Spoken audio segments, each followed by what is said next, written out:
Well, for more, let's bring in Texas Congressman Pete Sessions, a member of the House Oversight Committee. Good to see you, Congressman. As we know, Chairman Comer says that the House Oversight Committee is working on a resolution now to release all the Epstein files. I want to ask you first, do you support that effort? And how soon could the American public see these files?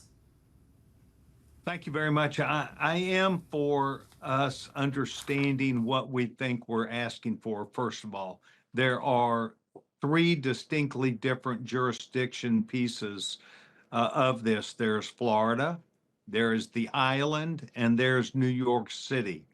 I believe from reports that there are hundreds of hours of tapes of people coming and going, including videos in rooms that could be made available or might be available to federal law enforcement.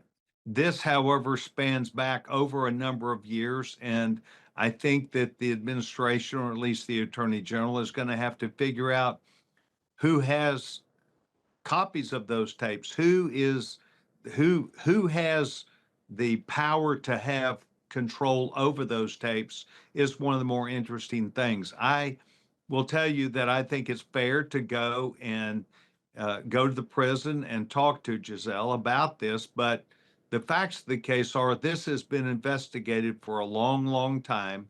She was found guilty of evidence that was obtained, and he was in prison for the same matter. To think that we would not have a list or information about those people is beyond my recognition. So I think that we're going to have to be careful and know what we're asking for from Congress. So interesting, because Pam Bondi, AG Pam Bondi, had talked about tapes. And you're now talking about tapes coming and going, videos in the rooms, and you're referencing Florida, the island, and New York City. Do you want to see all of that? Well, once again, I think that the Attorney General is the person who is the central focus of this because she is the one who has spoken of this.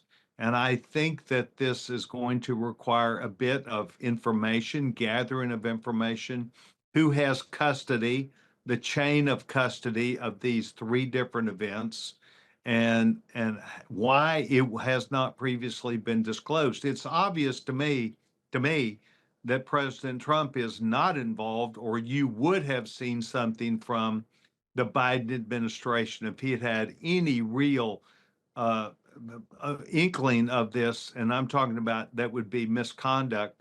I'm sure they would have come out with it. So I think the president is doing the right thing, giving it to official law enforcement, asking them to do this.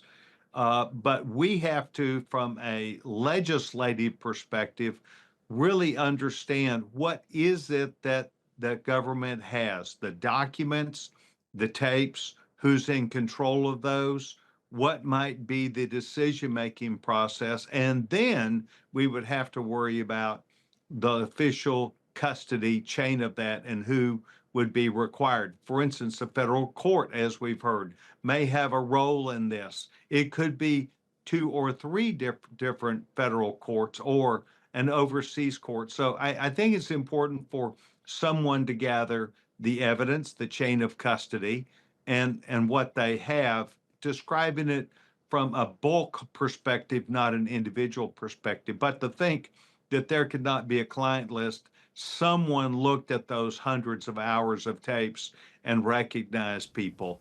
And so I think that we're playing a game with each other. What does Congress want? Members of Congress began last year, at least, when this issue came about, saying we believe that the release of these tapes, the release of the evidence, not the people who were taken advantage of, not the young girls who are now adults in many instances, but we think that the American public should understand this. It is a heinous crime and something that I can't imagine that we would be wanting this just to slip under the cover of darkness. So would you vote for a resolution then to declassify these files? Well, and you're asking great questions. What I'm suggesting Give me a to great you answer, is, Congressman.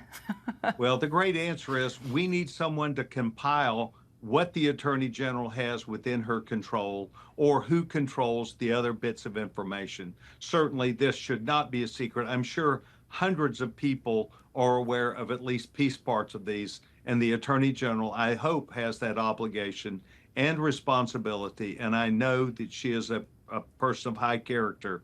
It's a national interest, and I hope she moves to it. So Ghislaine Maxwell is meeting right now with Deputy Attorney General Todd Blanche, as you know, who is also Trump's former criminal defense attorney. What do you think the goal is in this meeting, Congressman? Well, I think the goal is to get the facts around, the hands around the facts of the case. We in Congress are unsure what the Attorney General knows and doesn't know. It seemed to take a new pathway, and to now move to Giselle is very interesting, as if she would shed light off that might be different than the data and information that were facts of the case that brought the indictments and the investigation. So I think that going back to the Attorney General, which is what my colleagues think, to gather together to at least get a compilation of what they have, and then the concerns about release of any information on a legal process. So I think it's gathering together the data and information. We trust Pam Bondi. I trust Pam Bondi, and I think she's capable of this. Do you believe there is a client list? Well, what I'm saying to you is that all somebody has to do is go look at the hundreds of hours of tapes that have people on them, and that could be the development. Would every single person be known and understood? I don't know. I know nothing about that, but I do know somebody has access or in their chain of custody has these tapes, and it could be developed off there if the Attorney General would choose to share with Congress, which she may be compelled to do, to define what data, what information, what they have would be what this real subpoena would be about. And how would she be compelled to do that, Pam Bondi, the AG, and all these tapes that you say she has? Well, the Attorney General, we've held Attorney Generals in as we did Attorney General Eric Holder when he refused to come and testify.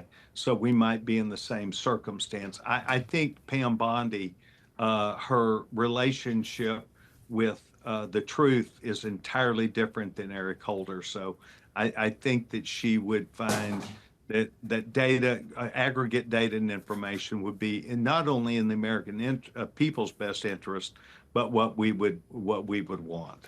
So you would hold the AG in contempt? Well, that's the whole point of this, that we would want her to comply with our request. Of course, it would be negotiation. Of course, it would be something where she would need to go and get her hands around it. But we're after the data and information, and she's the person who would say it comes in 3 packages. We do or we do not have control of that data. We don't know. I mean, this is a hot issue that literally is brand new. Congressman Pete Sessions, appreciate your time. Yes, ma'am.